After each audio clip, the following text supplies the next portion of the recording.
Hi everyone, and welcome to the All Things itSM Global Podcast. We're coming to you from itSM 15 in London. I'm Kirsty McGowan. I'm here with Pat Bolger. Hi Kirsty. Simone Moore. Hi. And it's our pleasure to be chatting with Rosemary Gurney, Chair of itSMF UK today. Hi Rosemary. Hello. Hi. Well, Rosemary, we were able to watch your opening today, which was fabulous. Mm-hmm. And especially since you've only been chair for 6 weeks. And I was very interested to hear that you have your own chair Twitter account now. I do. So what does that actually mean for the members? Well, I just think it just makes us seem a little bit more accessible. We have an organisation Twitter account, but sometimes, you know, we felt that sometimes they need to reach out to the person rather than to the organisation. I felt it was right to have a defined account rather than use my personal one. So, yeah, so that's why we set it up. Excellent. So 6 weeks plus, how are you seeing it going to move forward? We're certainly feeling in a very positive frame of mind in the office and on the board too. We've got a whole new board, a whole new setup, and yeah, we're looking forward to making some positive changes within the organisation. It does seem exciting. It is. It's there's a lot of momentum going. We've got a lot of new challenges and a lot of good new ideas. So hopefully they won't necessarily all come into fruition, but we'll certainly be investigating a number of those. Well, as the conference theme says, Absolutely. New challenges, new solutions. It is. Yeah, I was interested in listening to you talk to the award you've got going out tonight, the Young Professional of the Year. Can you tell us a little bit about what that's all about? Yeah, we, as well as obviously reaching out to our normal audience, you know, we do feel it's important that we also talk to the younger person and that we provide an avenue and a direct route in through.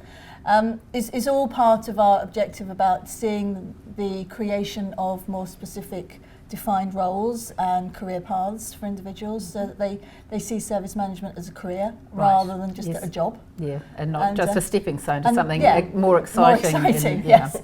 So recognising the young professional, but also recognising the organisation that they work with to be able to help and support them. Right. Tell us all the major changes that have been happening over the last little while, because there's some big changes afoot. I mean, Barclay coming on board as interim CEO and things like that. There's been some itSMF serious things happening at itSMF. Some fairly serious things have happened. Mike left us towards the end of the summer. Yeah. And we, as a board, we did spend some time trying to determine, well, what sort of CEO did we actually require? You know, what sort of skills, what sort of profile did we need to move us into this new sort of exciting area that we wanted to move into? And it was very difficult to pin that down to be able to then recruit for a permanent full-time role. Yeah. And Barclay seemed to be a natural choice for us in that he has an amazing contact list. He knows us, he understands us and the industry. He's been a friend and supporter for many years. And, you know, there's no real steep learning curve for him. Yeah. So he's been able to come in, hit the ground running and, you know, doing a fabulous job. It's sort of a little bit of a change of focus rather than having someone who's more business focused. Well, I'm not saying that Barclay's not business focused, but someone with, you know, that existing knowledge of service management as a business. I think so. In the role. You know, Mike was a fabulous CEO and had excellent marketing and sales and just sort of business acumen, really, I suppose. But we felt that we are a unique set of people, aren't we? Service managers. Yeah. And, it's a nice way of putting it. And you know, it does help if people get us just a little bit. So, you know, having somebody that we didn't have to teach what itSM I mean, was. Patrick's one of the more unique ones. I am quite unique, I have to say.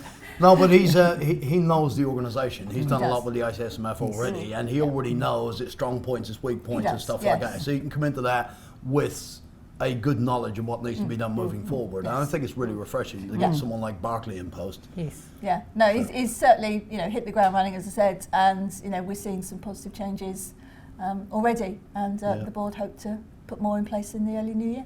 Right. So today's opening keynote with Simon Whitcroft was pretty amazing. He got a lot of laughs. He did, yes. I especially like the fact that he just slipped in under the table that he had ITIL training. He's certified. Yeah, I know. We're going to sign him up for some more. Exactly. But I mean, what was your feeling from the response, you know, in terms of his inspiration and the fact that he's creating this new app?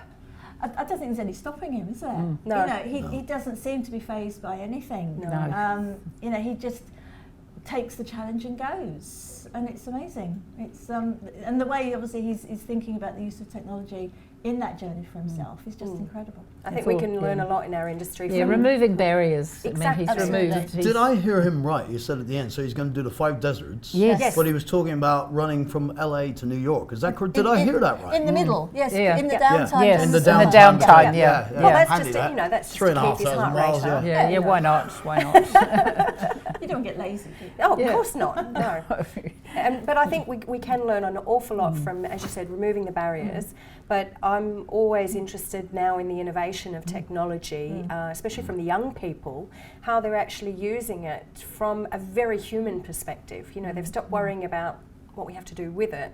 How can we make it work more for us? Yeah, and I think we're seeing a lot more of that. You know, they almost expect things to be there for them, and it's their sort of enthusiasm and almost in a way their naivety that we can just play with it, can't we? Yeah. And it'll work, and we can make something new and different. It's very refreshing, isn't it? I think we sometimes have boxed ourselves in our thinking.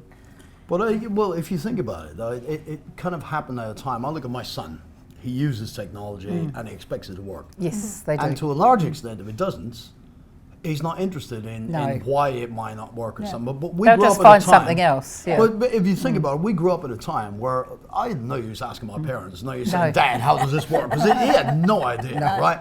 But my son is, so are we the gap, the only ones that actually had to understand how it will work because we couldn't ask anyone else, and we're bridging that generation. So I wonder, what does that mean for service management going forward? Yeah, do they ever really have to know in the future? Yeah.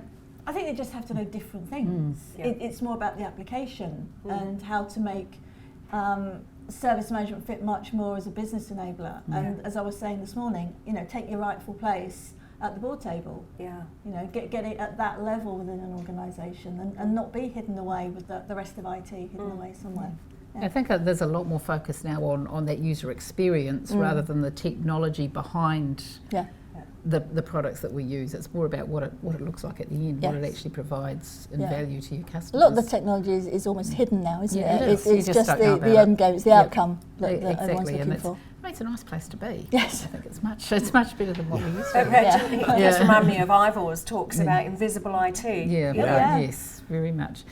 Yeah, something else I really liked in your talk this morning was the idea that, you know, itSMF isn't in the game alone anymore. No. There's so many other organisations out there competing for the attention and the dollars of the people that you're targeting. So, you know, how do you go about, you know, proving the value of belonging to itSMF? Well, you're right. We're not the only game in town. No. And many years ago, we did have more collaborative relationships, which for all sorts of reasons drifted away. Yes. One of Barclays' tasks is to re-establish the right collaborative relationship. So with organisations which are not necessarily directly with us, but maybe slightly outside, but have that useful synergy in that respect. And I think to sort of counterbalance that, one of the things that we've actually got to remember is that we still appear to be, or still want to appear to be, the independent voice. Yes. So collaboration is fine, but we still need to retain a little bit of distance. Just that little bit of space. Absolutely, yes. No, very good. Yeah. Well, Rosemary, it's been an absolute pleasure Thank you chatting very much, with you Kirsty. today. I'm really looking forward to seeing what happens in itSMF. Certainly, we are too. itSMF UK in the next 12 to 24 months under your leadership. Thank you very much. Thank you. Right. Thank you. Thanks.